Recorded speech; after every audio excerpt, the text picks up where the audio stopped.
এই মুহূর্তে আমি আছি মন্টেনিগ্রোর রাজধানী পডগোরিৎসাতে এবং এখানে খুব ইন্টারেস্টিং একটা বিষয় আমি দেখাই সবাইকে। বিশেষ করে সাইকেল যারা চালাতে ভালোবাসেন তাদের এটা দেখতে ভালো লাগবে। আপনারা দেখতে পাচ্ছেন যে একটা পিঙ্কিশ রাস্তা, আমি যেটা দিয়ে হাঁটছি সেটা ফুটপাত। মানুষজন এমনিতে রাস্তা দিয়ে হাঁটে, যেরকম বিভিন্ন দেশে আছে, আমাদের দেশেও আছে, সেটা ফুটপাত। আর আরেকটা সুন্দর রাস্তা এখানে আছে, সেটা হচ্ছে সাইক্লিস্টদের জন্য আলাদা রাস্তা। এবং এই রাস্তাটা পথচারীদের রাস্তা থেকে প্রায় 1-2 ইঞ্চি উঁচু করে দেওয়া, এট দ্য সেম টাইম সুন্দর করে কালার করে দেওয়া। এছাড়াও মেইন রাস্তা তো আছেই। তো এই রাস্তাতে হাঁটতে হাঁটতে যে জিনিসটা আমার মনে হচ্ছে আর কি, যে মন্টেনিগ্রোর রাস্তা, পডগোরিৎসার রাস্তা শুধু গাড়ি চলাচলের জন্য না, এই রাস্তাটা মানুষের জন্য। এই রাস্তাটা সাইক্লিস্টদের জন্য, মানুষ আরাম করে, স্পেশাস পথচারীদের রাস্তা। সাইকেলের এই রাস্তাটাও কিন্তু বেশ চওড়া, এখানে 2টা সাইকেল একসাথে ক্রস করার মতো রাস্তা। এবং এটা পৃথিবীর অন্যান্য অনেক উন্নত দেশগুলোতে এরকম সাইক্লিস্টদের রাস্তা থাকে, বা যারা উবার ডেলিভারি করেন বা অন্যান্য যারা আছেন এমনিতে সাইকেল চালান, অফিসেও যান অনেকেই সাইকেল চালিয়ে, তাদের জন্য এমনিতে রাস্তা থাকে, ফুটপাতের পাশ দিয়ে একটা রাস্তার ব্যবস্থা থাকে। অনেক দেশ আছে যেখানে এভাবে সিগন্যাল বা কি বলে একটা সাইন দেওয়া থাকে, এবং এই রাস্তাগুলো দিয়ে সাইক্লিস্টরা সাইকেল চালিয়ে গিয়ে থাকেন। কিন্তু এখানে মানে ভালো যেটা, আরো ভালো যেটা, সেটা হচ্ছে যে রাস্তাটাকে কালারফুল করে দেওয়া, so which is also fantastic and perfectly aligned.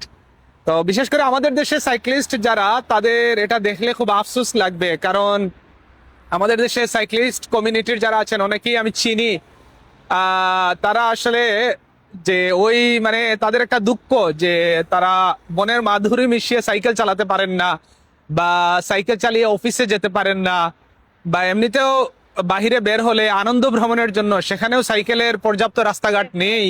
এর মধ্যে আরো বড় প্রবলেম হলো সাইকেল কোনো জায়গায় পার্ক করা যায় না। সাইকেল পার্কিং এর রিস্ক কেউ নিতে চায় না, কোনো পার্কিং ব্যবস্থা নিতে চায় না, কোনো পার্কিং অথরিটি নিতে চায় না।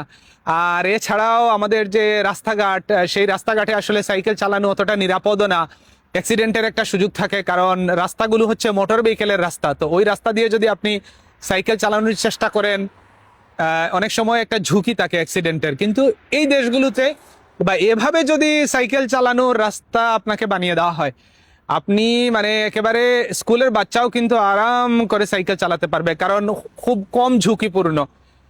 এটা এটা আমি আমি আমি বুঝতে পারি যে আমাদের যারা সাইকেল চালাতে ভালোবাসেন, আনন্দের জন্য হোক, কাজের জন্য হোক, যারা সাইকেল চালাতে ভালোবাসেন তারা এরকম রাস্তা দেখলে আফসোস করবেন। কিন্তু ঠিক আছে, আমাদের আসলে বাস্তবতা, আমাদের পপুলেশন, মানে আমাদের যে সকল সীমাবদ্ধতা আছে সব মিলিয়ে আসলে আমাদের জন্য, আমাদের দেশের এই বাস্তবতা, crowded people, over populated country, এর চেয়ে বেশি আসলে অনেক ক্ষেত্রে গভর্নমেন্টের জন্য আমাদের পক্ষে বা সরকারের জন্য আমাদের করে দেওয়া অনেক সময় ডিফিকাল্ট। আর এই দেশগুলো দে আর লাকি, দে আর ব্লেসড, যে তাদের আসলে একটা ভালো বিষয় হচ্ছে যে তাদের এরকম সুযোগ আছে, তাদের মানুষজন কম, দেশগুলো সাধারণত একটু বড় হয়, সেই হিসেবে মানুষ কম, but at the same time তাদের আবার সৎ ইচ্ছাও আছে, টাকা পয়সাও আছে এদের। বলকান কান্ট্রিজ তো ইউরোপের কাছাকাছি দেশ এগুলো, বা ইউরোপেরই দেশ, কিন্তু সেঙ্গেন দেশগুলোর কাছাকাছি দেশ, মানে উন্নত বলা চলে, যথেষ্ট উন্নত। হয়তো ইউরোপিয়ান অন্যান্য দেশের মতো একেবারে সমানতালে উন্নত না হলেও তারা সো ডেভেলপড, যে কারণে তাদের হয়তো অনেক সুযোগ আছে যে এ ধরনের নির্মাণ কাজ করার বা বিভিন্ন ভালো ভালো চিন্তা বাস্তবায়ন করার। এন্ড সবচেয়ে বড় কথা হলো যে ওই যে যেটা বলছিলাম, যে এই দেশে আসলে বা এই দেশগুলোতে মানে আপনার মনে হবে যে রাস্তাঘাট শুধু গাড়ির জন্য না, রাস্তাঘাট শুধু মোটর ভেহিকেলের জন্য না, রাস্তাঘাট কিন্তু মানুষের জন্য। রাস্তাঘাট মানে কি বলে, মানে part of society, part of life. So this is really good.